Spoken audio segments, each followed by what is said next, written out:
Hello there. Welcome to Thrive. This is a game hoping to be what Spore couldn't be. If you don't know what Spore is, it's kind of like an evolution simulator. It was a game released by EA in 2008, hoping to be a very, very detailed, intricate, and accurate evolution simulator that allows the player to control their character, or their species, rather, from their early beginnings as a cell all the way to their space stage as a civilization. The game was met with very high praise at its E3 2005 convention showing, mainly because it showed a lot of intricate and very well-developed mechanics. However, the version of Spore that we saw in 2005 wasn't exactly the one that we were going to get. In 2008, Spore was released to the general public. It was met with moderately well reviews, but it wasn't quite the same game. It felt less like an evolution simulator like we were promised, and more like a collection of minigames. Sure, the gameplay was there and it was fun, and the editor was beautiful, amazing. It was one of the most complex and beautiful editors that anybody had seen into gaming thus far, and the procedural generation was top-notch. However, it just wasn't the game we were promised, and it left a lot of gamers disappointed. Thrive, created around the same time that Spore was released, is a game planning to be what Spore couldn't. It's open source. You can go check out its GitHub. I'll put all the necessary links in the description, so don't forget to check those out. But basically, yeah, it's a game trying to be what Spore couldn't. And, well, I'd say right now it's starting to accomplish that goal. Currently, I'm playing on version 0.3.2, and I've been following this game since, well, it was in its 0.2.0 stages, you know, when you could only roam around as a cell and gather oxygen. However, it's progressed a lot. Originally, it was only hexagons and such, but now it's full membranes, compound clouds, other species, an editor, everything. It's not done yet, and it won't be done for quite a while, but the progress they've made is significant enough for it to be considered, well, a success currently. Now let's get into the game. This is the menu. It's not very fleshed out right now. I've taken a look at the code myself, and honestly, there's only a few functions in it relating to the editor, new game, load game, and exit. Other than that, everything else is, well, not really working, honestly. So let's click new game. Okay, so it's thrusting us into a tutorial. On a distant alien planet, eons of volcanic activity and meteor impacts have led to the development of a new phenomenon in the universe. Life. Simple microbes reside in the deep regions of the ocean and have diversified into many species. You are only one of the many that have evolved. Click to continue or press escape to skip to the tutorial. To survive in this hostile... Okay, I already know how to do all this. Okay, collect compounds. Various compound clouds are white, glucose, yellow, ammonia, light blue, oxygen, dark blue, carbon dioxide. You gotta make ATP, you can engulf cells, all that good stuff. I already know how to play the game. I actually am working on the game myself, contributing actively to the GitHub. Yeah. Currently, the gameplay is roaming around and collecting these compound clouds until you can reproduce.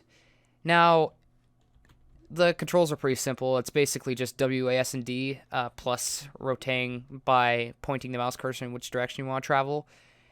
And just collecting compound clouds and those little small bubbles. I'll explain what those are later, basically. Let's see here. Yeah. Those guys are predators. The main gameplay is roaming around and collecting compound clouds. Now, you can see my cell basically right now only has a nucleus, 2 flagellum, a mitochondria, and a vacuole. Mitochondria process the cell, and vacuoles store, or mitochondria process, well, I mean, most of you have probably taken basic high school biology. Mitochondria being the powerhouse of the cell and all that. Basically, they form ATP by consuming glucose and oxygen. They form the energy of the cell, and that's what powers the cell and lets it keep moving. Yeah, vacuole, or a vacuole, is a storage. It's like a tinier cell that stores compounds. If the cell cannot immediately use its compounds, then it stores them. Now, there are a few compound clouds in the environment: CO2, ammonia, glucose, and oxygen. These can be used for various things. Glucose and oxygen, I already explained, can be used to create ATP, or energy. This is basically your food source. This is what lets your microbes survive. Ammonia is used to produce amino acids, which, alongside with ATP, glucose, and oxygen, can be used to produce a fictional compound known as reproductase. This is fictional because currently we are trying to refactor the microbe reproduction system so that instead of using a fictional compound, we will use an accurate model of microbial reproduction, which is basically it locks up compounds into its cell, continuously grows until it can divide into two cells. Now, oh gosh, I'm earning a lot of reproductase. Now, as you can see, by earning 5 reproductase, I have divided into 2 cells and can now go into the editor. This is the editor. There are 6 current. There's currently 6 organelles. Organelles are basically the organs of the cell, like mitochondria and vacuole. I cannot remove the nucleus as that is part of every cell. Let's name it Monty. There we go. Oh, crap. Forgot it. Oh, crap. Whew. Forgot my keys for a second there. Okay. So there are 6 organelles. You can place them, you can place them normally. Flagellum are weird in that they orient themselves based on their angle in comparison to the nucleus. But yeah, let me explain what each of them do. Cytoplasm is a very cheap structural organelle. It's basically like the meat of the cell. It's like the skeletal structure of the cell. The skeletal structure plus meat. Mitochondria, you already know what that is. It's the powerhouse of the cell. Vacuole is like the stomach of the cell. I already explained that to you. Flagellum are like the little tiny octopi, or like the little tiny fins of the cell, except they aren't fins. They're more like tentacles. Basically, they operate on a little tiny motor inserted inside the cell, which allow it to wiggle them back and forth to gain momentum.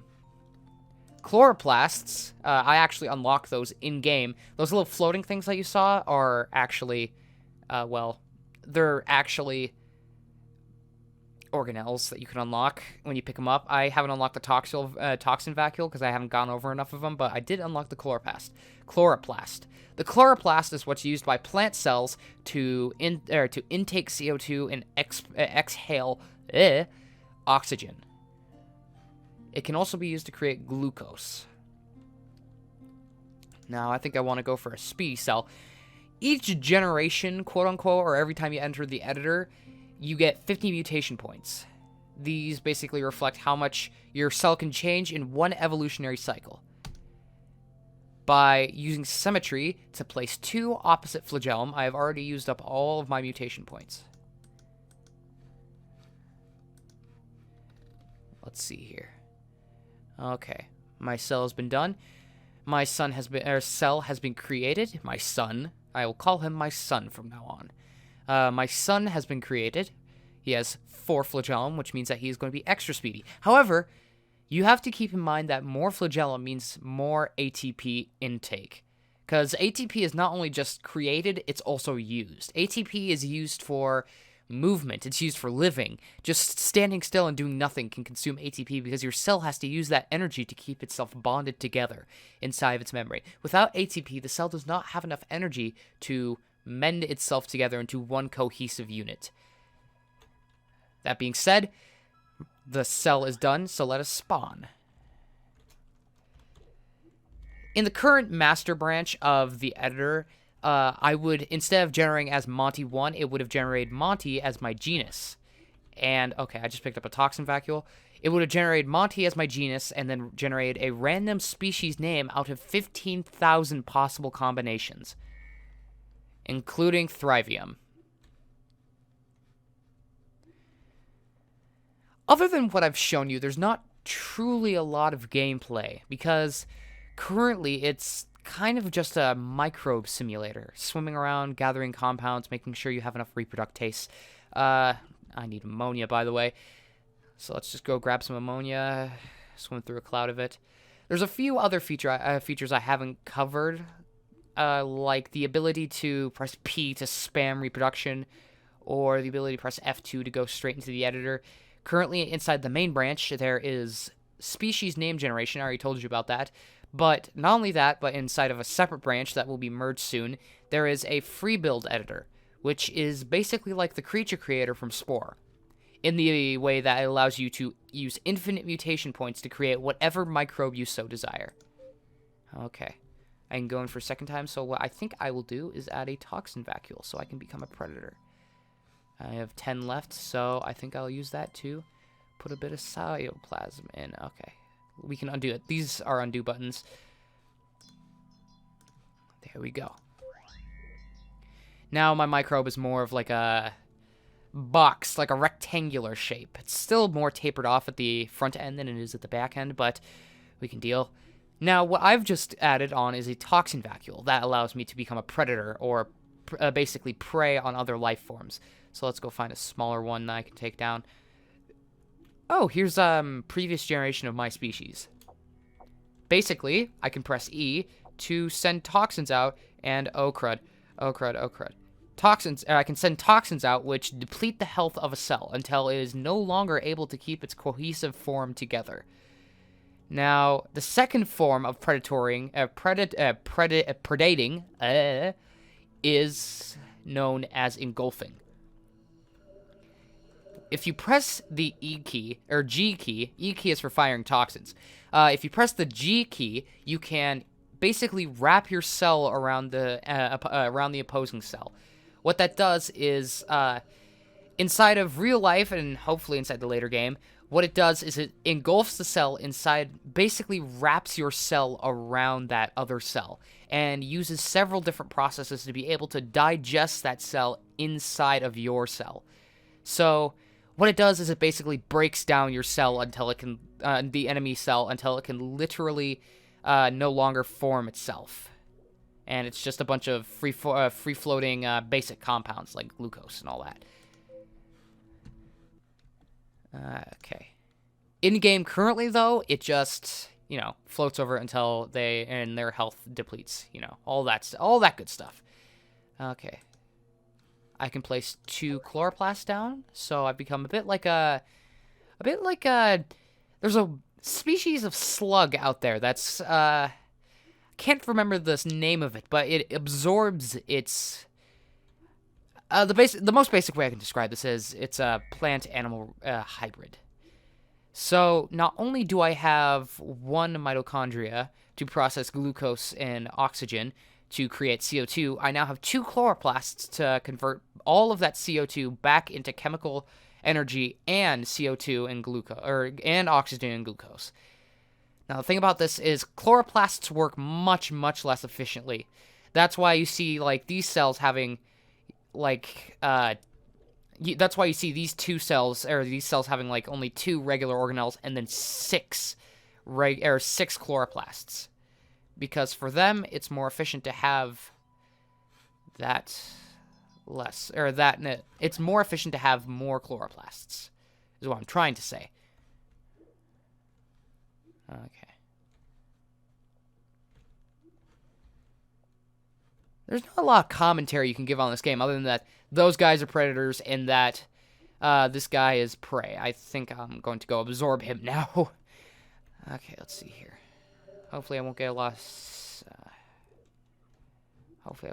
of compound. Okay.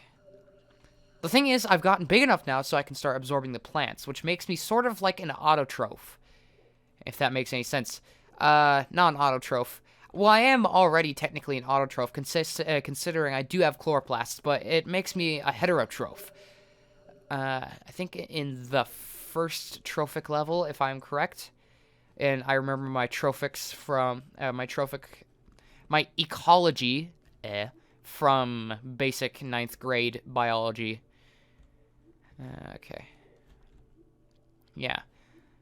I guess at this point I'm considered a scavenger because, I mean, I do have means of defending myself, but my main way of getting food is finding compound clouds and absorbing the detritus and materials from lesser cells.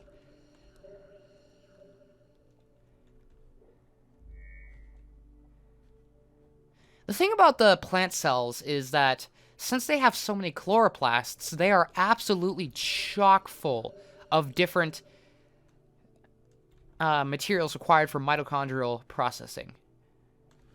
I wouldn't suggest absorbing those guys because they can release toxins when you... They release toxins when you kill them, and so you have to, of course, avoid those toxins. Okay. As you can see, the gameplay can get pretty... Your cells can get actually pretty complex later in the game. Going from just two... Or only going from a few flagellum and a mitochondria and a vacuole, and only a nucleus, to having 4 chloroplasts, an agent cell, and a total of 6 flagellum. As you can see, the more I move, the more I burn through my supplies of ATP. I'm only at 9 ATP, so I think I'm gonna have to focus more on absorbing oxygen and glucose. Yes. I remember this game back when it was hexagons. Back inside of, before I think it was 0.3.0, basically what these microbes look like is that they would look like, you go into the editor and, you know, it would look like this, but there weren't models for the organelles. All organelles only took up 1 hex, which means that the microbes could be technically more complex and be stronger, I guess, but they didn't have models. They were just, like, hexagonal blocks, almost. And, well, a lot of people didn't like that. I mean, it's great that they have the cells as looking like cells right now, but back then, it was just hexagons, and a lot of the cells were either extremely big, like the algae you see, the algae as in the, as in this guy right here. The algae were extremely large compared to the player cell. Let's see, the player cell not only had flagellum on its back end, it had 4 flagellum. It had flagellum on the front, flagellum on the back, and yeah, that's it. Flagellum on the front and flagellum on the back. Oh, jeez. Wait, what am I doing? I could eat these guys.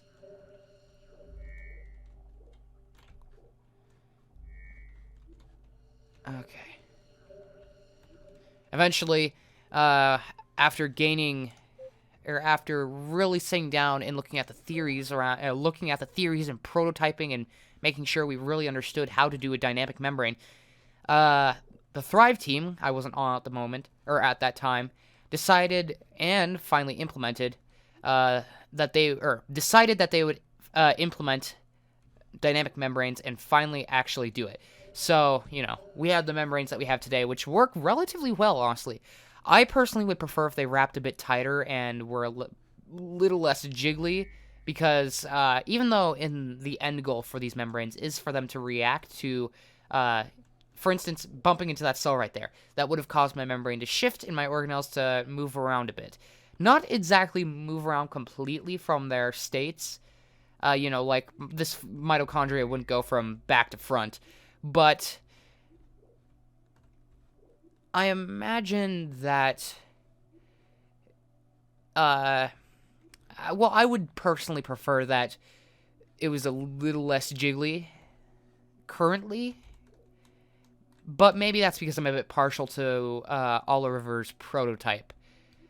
If you don't know what Olive River's prototype is, if you don't even know who Olive River is, at least that's what I call him. I'm not even sure if that's the way you correctly pronounce his name, but... Hold on. Processing this.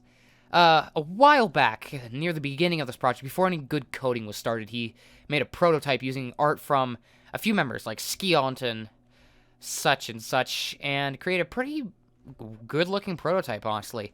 It's what a lot of the gameplay has been based off of, and I preferably would like to have the cells wrap and move like they do in... the cell membranes wrap and move like they do inside of that prototype. And if you haven't seen it, I'll put an image up on the screen right now. basically, it looks a lot different. It looks a lot different, and that's really all that I can say about it, considering that was at least a few years ago. And, well, in game development terms, that's a long time. Yeah.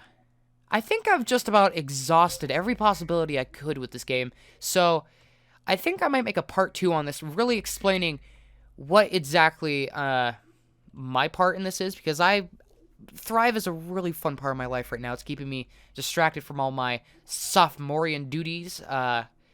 It's keeping me distracted from a lot of the things going on in my life currently.